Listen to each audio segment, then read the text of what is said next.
ಎಲ್ಲರಿಗೂ ಮತ್ತೊಮ್ಮೆ ವಂಗಿರಣ ಎಜುಕೇಷನ್ ಚಾನಲ್ಗೆ ಸ್ವಾಗತ. ಆಲ್ರೆಡಿ ಸ್ನೇಹಿತರೆ, ನಿಮಗೆ ತಮ್ಮನೇಲಿ ಗೊತ್ತಿರುತ್ತೆ. ವಿಷಯ ಏನಪ್ಪ ಅಂತಂದರೆ, ಕರ್ನಾಟಕದ ಎಲ್ಲ ಶಾಲಾ ವಿದ್ಯಾರ್ಥಿಗಳಿಗೆ ಮತ್ತು ಪೋಷಕರೇ ಒಂದು ಸೂಪರ್ ಸುದ್ದಿ. 2026-27ನೇ ಶೈಕ್ಷಣಿಕ ವರ್ಷದ ಸಂಭ್ರಮ ಶನಿವಾರ ಅಂದರೆ ಬ್ಯಾಗ್ಲೆಸ್ ಡೇ ಕಾರ್ಯಕ್ರಮದ ಅಧಿಕೃತ ವೇಳಾಪಟ್ಟಿಯನ್ನು ಶಿಕ್ಷಣ ಇಲಾಖೆ ಈಗಾಗಲೇ ಪ್ರಕಟಿಸಿದೆ ಅನ್ನುವಂಥದ್ದು. ಹೌದು, ಪ್ರತಿ ತಿಂಗಳ 3ನೇ ಶನಿವಾರ ಮಕ್ಕಳಿಗೆ ಶಾಲೆಗೆ ಭಾರವಾದ ಬ್ಯಾಗ್ ತರುವಂತಿಲ್ಲ. ಹಾಗಾದರೆ ಈ ವರ್ಷ ಯಾವ್ಯಾವ ತಿಂಗಳು ಏನೆಲ್ಲ ಚಟುವಟಿಕೆಗಳು ಇರ್ತವೆ ಅನ್ನುವಂಥ ಒಂದು ಕಂಪ್ಲೀಟ್ ಮಾಹಿತಿ ಇಲ್ಲಿದೆ. ವಿಡಿಯೋವನ್ನು ಪೂರ್ತಿ ಕೊನೆಯವರೆಗೂ ನೋಡಿ.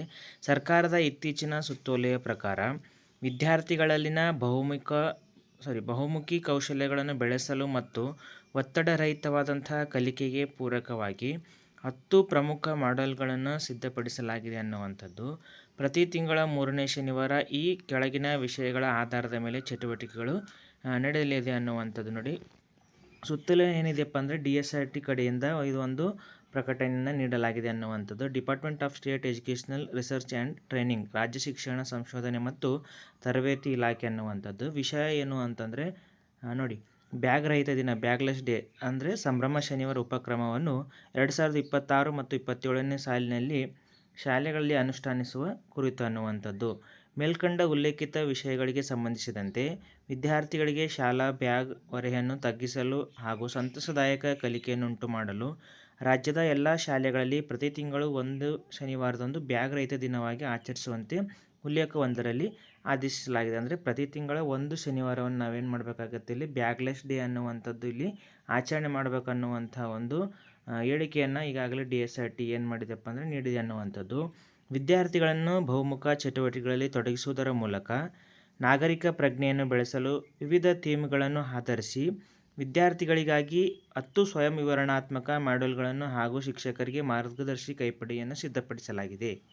ಸದರಿ ಮಾಡ್ಯೂಲ್ಗಳು ಅರಿವು, ಅನುಭವದ ಮೇಲೆ ಮತ್ತು ಅವಲೋಕನ ಎಂಬ 3 ಹಂತಗಳನ್ನು ಒಳಗೊಂಡಿದ್ದು ವಿದ್ಯಾರ್ಥಿಗಳೇ ಸ್ವತಃ ಕೈಗೊಳ್ಳಬಹುದಾದ ಚಟುವಟಿಕೆಗಳಾಗಿವೆ. ಅಂದರೆ ಇಲ್ಲಿ 3 ಆಯಾಮಗಳಲ್ಲಿ 3 ಹಂತಗಳನ್ನು ಇದು ಒಳಗೊಂಡಿದೆ ಅನ್ನುವಂಥ ಅರಿವು, ಅನುಭವ ಮತ್ತು ಅವಲೋಕನ ಅನ್ನುವಂಥದ್ದು 3 ಹಂತಗಳನ್ನು ಒಳಗೊಂಡು ಈ 3 ಹಂತಗಳನ್ನು ವಿದ್ಯಾರ್ಥಿಗಳು ಇಲ್ಲಿ ಸ್ವತಃ ಕೈಗೊಳ್ಳಬಹುದಾದಂಥ ಚಟುವಟಿಕೆಗಳನ್ನು ಕೂಡ ಇಲ್ಲಿ ನೀಡಿದ್ದಾರೆ. ನೋಡಿ, ಸಂಭ್ರಮ ಶನಿವಾರ ಉಪಕ್ರಮವನ್ನು ಶಾಲೆಗಳಲ್ಲಿ ಅನುಷ್ಠಾನಿಸಲು ಅನುಕೂಲವಾಗುವಂತೆ ಸಿದ್ಧಪಡಿಸಿರುವ ವಿದ್ಯಾರ್ಥಿ ಚಟುವಟಿಕೆ ಪುಸ್ತಕ ಹಾಗೂ ಶಿಕ್ಷಕರ ಕೈಪಿಡಿಯನ್ನು ಉಲ್ಲೇಖ 2 DSRT ವೆಬ್ಸೈಟ್ನಲ್ಲಿ ಈಗಾಗಲೇ ಅಪ್ಲೋಡ್ ಮಾಡಲಾಗಿದೆ.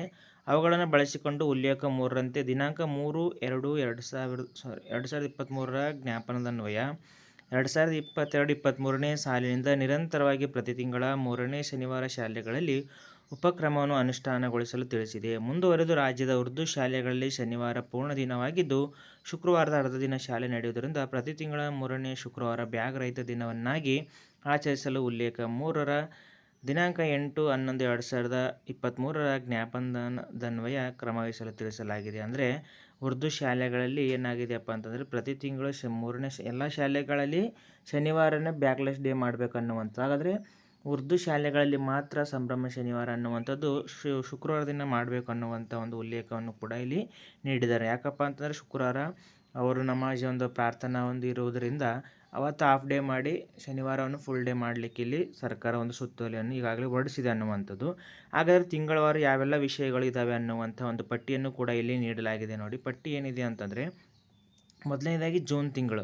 ಈ ತಿಂಗಳ ಜೂನ್ 2026ರಲ್ಲಿ ವಿಶೇಷ ಚೇತನವುಳ್ಳ ವ್ಯಕ್ತಿಗಳೊಂದಿಗೆ ಸಂವಹನ ಅನ್ನುವಂಥ, ಅಂದರೆ ವಿಶೇಷವಾಗಿ ಡಿಸಬಿಲಿಟಿಯನ್ನು ಹೊಂದಿರುವಂಥ, ವಿಶೇಷ ಚೇತನ ಹೊಂದಿರುವಂಥ, ಅದರಲ್ಲಿ ಸಾಧನೆ ಮಾಡಿದಂಥ ಬಹುಮುಖಿ ಸಾಧಕರ ಜೊತೆಗೆ ಸಂವಹನ ನಡೆಸಿ ಅವರ ಒಂದು ಅನುಭವವನ್ನು ಇಲ್ಲಿ ಪಡೆದು ಮಕ್ಕಳು ಕೂಡ ಅವರಂತಾಗಲಿಕ್ಕೆ ಒಂದು ಸಹಾಯ ಮಾಡಲಿಕ್ಕೆ ಕೂಡ ಇದು ಮಕ್ಕಳ ಒಂದು ಅನುಭವ ಕೂಡ ಹಂಚಿಕೊಳ್ಳಲಿಕ್ಕೆ ಈ ಒಂದು ತಿಂಗಳಲ್ಲಿ ಅವಕಾಶವನ್ನು ಮಾಡಿಕೊಡಲಾಗಿದೆ ನೋಡಿ. ಮತ್ತು ಎರಡನೇದಾಗಿ ಏನಿದೆಯಪ್ಪ ಅಂತಂದರೆ ಜುಲೈ ತಿಂಗಳಲ್ಲಿ ಮಾದಕ ವಸ್ತುಗಳ ದುರುಪಯೋಗವನ್ನು ತಡೆಗಟ್ಟುವಿಕೆ ಅನ್ನುವಂಥದ್ದು. ಮಾದಕ ವಸ್ತುಗಳಾಗಲಿ ಗೊತ್ತಿದೆ, ಹೌದಾ? ಬೀಡಿ, ಸಿಗರೇಟ್ ಆಗಿರ್ಬೋದು, ಮಾದಕ ವಸ್ತು ಡ್ರಗ್ಸ್ ಆಗಿರ್ಬೋದು, ಈ ರೀತಿಯಾದಂಥ ತಡೆಗಟ್ಟುವಿಕೆ, ಮಕ್ಕಳ ಒಂದು ಅನುಭವ ಏನು, ಅದರಿಂದ ಆಗುವಂಥ ಪರಿಣಾಮಗಳೇನು, ಅದರಿಂದ ಬೀರುವಂಥ ಅಡ್ಡ ಪರಿಣಾಮಗಳು ಮತ್ತು ಈ ರೀತಿಯಾದಂಥ ವಿಷಯ ವಸ್ತುಗಳ ಮಕ್ಕಳಿಗೆ ಕೊಟ್ಟಿದ್ದೆ ಆದರೆ ಮಕ್ಕಳು ಕೂಡ ಏನಾಗುತ್ತೆ ಇಲ್ಲಿ ಅವರು ಕೂಡ ಬ್ಯಾಗ್ಲೆಸ್ ಡೇಯನ್ನು ಸಂಭ್ರಮದಿಂದ ಆಚರಿಸ್ತಾರೆ ಅನ್ನುವಂಥದ್ದು. ನೆಕ್ಸ್ಟ್ 3ನೇದಾಗಿ ಜುಲೈಯಲ್ಲಿ ಆಗಸ್ಟ್ ತಿಂಗಳಲ್ಲಿ ಮಾಧ್ಯಮ ಮತ್ತು ಅಂತರ್ಜಾಲದ ಬಳಕೆ ಅನ್ನುವಂಥದ್ದು. ಅಂದರೆ ಈಗಾಗಲೇ ಗೊತ್ತಿದೆ ನಮ್ಗೆ, ಹೌದಾ? 3 ಅಂಗಗಳಲ್ಲಿ ಶಾಸಕಾಂಗ, ಕಾರ್ಯಾಂಗ, ನ್ಯಾಯಾಂಗ ಅಂತ ಹೇಳ್ತೀವಿ. 4ನೇ ಅಂಗನೇ ಯಾವುದಪ್ಪ ಅಂದರೆ ಪತ್ರಿಕೋದ್ಯಮ ಅಥವಾ ಮಾಧ್ಯಮ ಅಂತ ಹೇಳ್ತೀವಿ. ಮಾಧ್ಯಮಗಳನ್ನು ಸರಿಯಾದ ರೀತಿಯಲ್ಲಿ ಬಳಕೆ ಮಾಡಬೇಕು. ಇಂಟರ್ನೆಟ್ ಅನ್ನುವಂಥದ್ದು ಅಂತರ್ಜಾಲ ಅಂತ ಹೇಳ್ತೀವಿ ನಾವು, ಹೌದಾ. ಈ ರೀತಿಯಾದಂಥ ಸರಿಯಾದ ಬಳಕೆಯನ್ನು ಕೂಡ ಆಗಸ್ಟ್ ತಿಂಗಳಲ್ಲಿ ನೀಡಲಾಗಿದೆ ಅನ್ನುವಂಥದ್ದು ನೋಡಿ. ನೆಕ್ಸ್ಟ್ ಮುಂದುವರೆದು ಸೆಪ್ಟೆಂಬರ್ ತಿಂಗಳಲ್ಲಿ ಏನಿದೆಯಪ್ಪ ಅಂದರೆ ಪೌಷ್ಟಿಕತೆ, ಸ್ವಾಸ್ಥ್ಯ ಮತ್ತು ನೈರ್ಮಲೀಕರಣ ಅನ್ನುವಂಥ ವಿಷಯ ವಸ್ತುವನ್ನು ಕೂಡ ಇಲ್ಲಿ ನೀಡಲಾಗಿದೆ. ಅದರ ಜೊತೆಗೆ ಅಕ್ಟೋಬರ್ ತಿಂಗಳಲ್ಲಿ ಸಾರ್ವಜನಿಕ ನೈರ್ಮಲ್ಯ ಮತ್ತು ಘನತ್ಯಾಜ್ಯದ ನಿರ್ವಹಣೆ, ಹಸಿ ಕಸ, ಒಣ ಕಸ ಈ ರೀತಿಯಾದಂಥದ್ದು ಮತ್ತು ಸಾರ್ವಜನಿಕವಾಗಿ ನೈರ್ಮಲ್ಯ ಅಂತಂದರೆ ಶೌಚಾಲಯಗಳ ಬಳಕೆ ಆಗಿರ್ಬೋದು, ಇಲ್ಲಿ ಅದನ್ನು ಸ್ವಚ್ಛವಾಗಿ ಅಂಥ ವಿಷಯ ವಸ್ತು ಆಗಿರ್ಬೋದು, ಇಲ್ಲಿ ಇದನ್ನು ಒಳಗೊಂಡಿದೆ ಅನ್ನುವಂಥದ್ದು. ನೆಕ್ಸ್ಟ್ ನವೆಂಬರ್ ತಿಂಗಳಲ್ಲಿ ಏನಿದೆಯಪ್ಪ ಅಂತಂದರೆ ಆರೋಗ್ಯ ಜೀವನ ಶೈಲಿ. ಒಬ್ಬ ಸದೃಢ ಮನುಷ್ಯನಾದಂಥವನ ಮೇಲೆ ಏನೆಲ್ಲ ಆರೋಗ್ಯ ಆಹಾರ ಸೇವನೆ ಮಾಡಬೇಕು, ಆತನ ದಿನನಿತ್ಯ ಚಟುವಟಿಕೆಗಳು ಏನು ಅನ್ನುವಂಥ ವಿಷಯಗಳನ್ನು ಕೂಡ ಈ ಒಂದು ಆರೋಗ್ಯ ಜೀವನ ಶೈಲಿಯಲ್ಲಿ ನಾವು ನೋಡ್ತೀವಿ ಅನ್ನುವಂಥದ್ದು. ನೆಕ್ಸ್ಟ್ ಡಿಸೆಂಬರಲ್ಲಿ ಸಾರ್ವಜನಿಕ ಸೌಕರ್ಯಗಳು ಮತ್ತು ನನ್ನ ಜವಾಬ್ದಾರಿ. ಸಾರ್ವಜನಿಕವಾಗಿ ಸರ್ಕಾರ ಅಥವಾ ಜನರಿಗೆ ನೀಡುವಂಥ ಸೌಕರ್ಯಗಳೇನು, ಅದಕ್ಕೆ ನಾವು ಕೊಡಬೇಕಾದಂಥ ಕರ್ತವ್ಯಗಳೇನು, ನನ್ನ ಜವಾಬ್ದಾರಿಗಳು ಏನು ಅನ್ನುವಂಥ ವಿಷಯವನ್ನು ಡಿಸೆಂಬರ್ ತಿಂಗಳಲ್ಲಿ ನಾವು ನೋಡ್ತೀವಿ ಅನ್ನುವಂಥದ್ದು. ಮತ್ತು ಜನವರಿ ತಿಂಗಳಲ್ಲಿ 2027ರಲ್ಲಿ ಏನಿದೆಪ್ಪ ಅಂದರೆ ರಸ್ತೆ ಸುರಕ್ಷತೆ ಬಗ್ಗೆ ಜೀಬ್ರಾ ಪಟ್ಟಿಗಳಾಗಿರ್ಬೋದು, ದೀಪಗಳಾಗಿರ್ಬೋದು, ಕೆಲವು ರಸ್ತೆ ನಿಯಮಗಳಾಗಿರ್ಬೋದು, ಗ್ರೀನ್ ಲೈಟು, ರೆಡ್ ಲೈಟು ಎಲ್ಲ ಲೈಟ್ಗಳನ್ನು ಏನು ನೀಡುತ್ತೆ ಅನ್ನುವಂಥ ಒಂದು ವಿಷಯ ವಸ್ತು ಕೂಡ ಇಲ್ಲಿ ಒಳಗೊಂಡಿದೆ ನೋಡಿ. ನೆಕ್ಸ್ಟ್ ಮುಂದುವರೆದು ಫೆಬ್ರವರಿ ತಿಂಗಳಲ್ಲಿ ಯಾವ ವಿಷಯ ಇದೆಯಪ್ಪ ಅಂತಂದರೆ ಹಿಂಸೆ, ಅಪಘಾತಗಳ ಸಂದರ್ಭದಲ್ಲಿ ರಕ್ಷಣೆ ಹಾಗೂ ಭದ್ರತೆ ಅನ್ನುವಂಥ ವಿಷಯವನ್ನು ಕೂಡ ಇಲ್ಲಿ ಒಳಗೊಂಡಿದೆ. ಅದರ ಜೊತೆಗೆ ಮಾರ್ಚಲ್ಲಿ ಏನಿದೆಯಪ್ಪ ಅಂದರೆ ಲಿಂಗ ಸಮಾನತೆಗೆ ಪ್ರೋತ್ಸಾಹ. ಯಾವ ಒಂದು ಲಿಂಗವನ್ನು ನಾವಿಲ್ಲಿ ಭೇದ ಭಾವ ಮತ್ತು ಕಡೆಗಣಿಸೋದಿಲ್ಲ ಅನ್ನುವಂಥದ್ದು. ಗಂಡು ಮತ್ತು ಹೆಣ್ಣನ್ನು ನಾವು ಸರಿಸಮಾನವಾಗಿ ನಾವು ಕಾಣಬೇಕು. ಈ ರೀತಿಯಾದಂಥ ಲಿಂಗ ಸಮಾನತೆಯ ಒಂದು ಅಂಶವನ್ನು ಕೂಡ ಇಲ್ಲಿ ಪ್ರೋತ್ಸಾಹವನ್ನು ನೀಡಬೇಕು. ಅದರ ಜೊತೆಗೆ ಮಕ್ಕಳು ತಮ್ಮ ಅನಿಸಿಕೆಗಳನ್ನ ಹಂಚಿಕೊಳ್ಳಲಿಕ್ಕೆ ಇಲ್ಲಿ ಈ ಒಂದು ಮಾಹಿತಿಯಲ್ಲಿ ಅವಕಾಶವನ್ನು ಮಾಡಿಕೊಡಲಾಗಿದೆ ನೋಡಿ. ಇಷ್ಟು ಈ ಒಂದು ಸಂಭ್ರಮ ಶನಿವಾರದ ಒಂದು ವಿಷಯ ವಸ್ತು. ಅದರ ಜೊತೆಗೆ ಸಂಭ್ರಮ ಶನಿವಾರ ದಿನದಂದು ಸದರಿ ಕಲಿಕಾ ಸಾಮಗ್ರಿಗಳನ್ನು ಉಪಯೋಗಿಸುವಂತೆ ಪ್ರಾಥಮಿಕ ಹಾಗೂ ಪ್ರೌಢಶಾಲೆಗಳ ಎಲ್ಲ ಶಿಕ್ಷಕರಿಗೆ ಮಾಹಿತಿ ಒದಗಿಸುವುದು.